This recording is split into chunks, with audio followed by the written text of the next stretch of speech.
बहुत बहुत स्वागत है दर्शकों। केजरीवाल आखिर खुद को हिंदूवादी साबित करने में सफल हो गए। आखिरकार राजेंद्र पाल गौतम से उन्होंने पिंड छुड़ा ही लिया।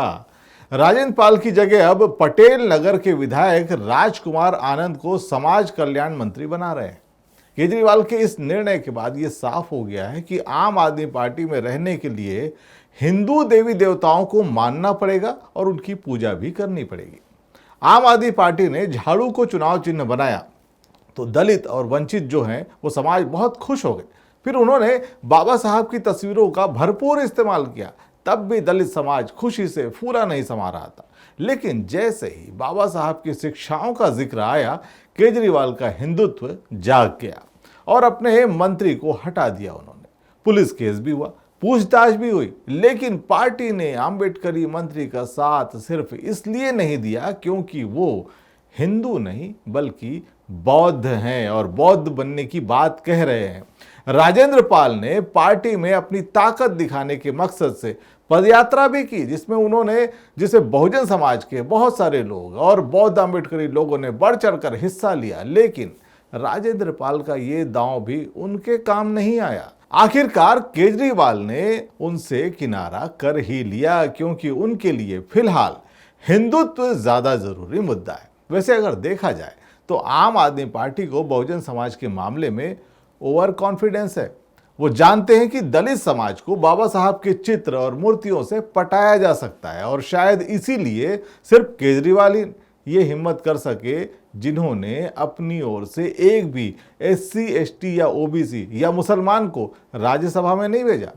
आम आदमी पार्टी ने राज्यसभा में 10 मेंबर भेजे, इसमें से एक भी एससी, एसटी, ओबीसी या मुसलमान नहीं है। भारत की कोई भी और पार्टी ये नहीं कर सकती, ना ही बीजेपी, ना कांग्रेस, ना तृणमूल। आम आदमी पार्टी को फुल कॉन्फिडेंस है कि वो एससी, एसटी, ओबीसी और मुसलमान का वोट फोकट में यानी कि मुफ्त में ले सकती है, उसको मिल जाएगा, बल्कि मिल भी रहा है। अरविंद केजरीवाल वो पहले व्यक्ति हैं जो आईआरएस अधिकारी होते हुए भी 1994 में आईएमएस यानी कि इंडियन मेडिकल सर्विस में आरक्षण खत्म कराने के लिए दिल्ली के एआईआईएमएस के छात्रों के साथ अनशन पर बैठे थे। 1992 में मंडल कमीशन के लागू होने से ओबीसी के आरक्षण पर खार खाए हुए थे। इन्होंने ही ये अफवाह फैला रखी थी कि आरक्षण से जो दलित, आदिवासी और ओबीसी के लोग भारतीय चिकित्सा सेवा में आ जाते हैं वो इलाज नहीं कर पाते, रोगियों को मार देते हैं, ऑपरेशन करते हैं तो बैंडेज, रुई, पट्टी, कैंची, धागा आदि मरीज के पेट में छोड़ देते हैं। ये अफवाह।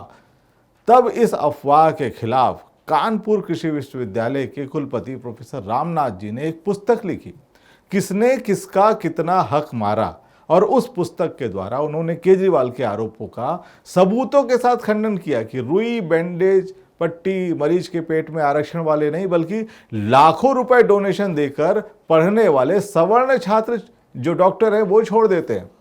यह पुस्तक समय प्रकाशन ने प्रकाशित की थी। इसके बाद 2 अगस्त 2008 को दिल्ली के जेएनयू के ताप्ती हॉस्टल में केजरीवाल ने आरक्षण विरोधी कार्यक्रम में जाकर आरक्षण के खिलाफ मोर्चा खोलने को लेकर योजना बनाई थी। यह कार्यक्रम यूथ फॉर इक्वलिटी फोरम नामक एक संगठन ने आयोजित किया था। इस संगठन का गठन 2006 में आरक्षण का विरोध करने के लिए किया गया था। इस घटना पर कई बार डॉक्टर उदित राज ने सवाल भी उठाया, लेकिन केजरीवाल इस पर चुप्पी साधे रहे। केजरीवाल ने 17 दिसंबर 2012 को ट्वीट करके ये पूछा था कि क्या सरकारी नौकरियों की प्रोन्नति में भी दलितों, पिछड़ों को आरक्षण होना चाहिए। अब जवाब में सभी ने कहा कि नहीं होना चाहिए क्योंकि सारे उनके जो फॉलोअर थे वो सवर्ण थे। अप्रैल 2014 में इंडिया टुडे को एक साक्षात्कार में दिए गए साक्षात्कार में केजरीवाल ने कहा था कि आरक्षण सिर्फ एक पीढ़ी को मिलना चाहिए। इसका विरोध यादव शक्ति पत्रिका के संपादक चंद्रभूषण यादव जी ने भी इस तर्क के साथ किया था कि केजरीवाल चाहते हैं कि बहुजन समाज के लोग केवल एक पीढ़ी तक आरक्षण पाए ताकि वो केवल चपरासी और सफाई कर्मी ही बनी रहे। जब केजरीवाल ने पहली बार चुनाव लड़ा तो चुनाव चिन्ह उनको झाड़ू मिला। तब इन्होंने वाल्मीकि समाज को झाड़ू दिखा दिखाकर वोट ले लिया और उन्होंने भी इन्हें अपना समझकर वोट दे दिया।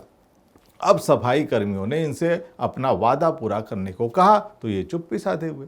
वादा ये था कि सत्ता में आकर दिल्ली के 70,000 नाले गटर की सफाई करने वाले संविदा कर्मियों को नियमित करके सरकारी नौकरी दे देंगे। इस मामले में अभी तक कुछ हुआ ही नहीं है और अब ये राजेंद्र पाल का मामला, ये राजेंद्र पाल का मामले से ये साबित हो गया, ये केजरीवाल ये खुद साबित करना चाहते हैं कि वो भी हिंदुत्व के मुद्दे के साथ ही आगे बढ़ रहे हैं और उस प्लान में वो सफल भी हो गए।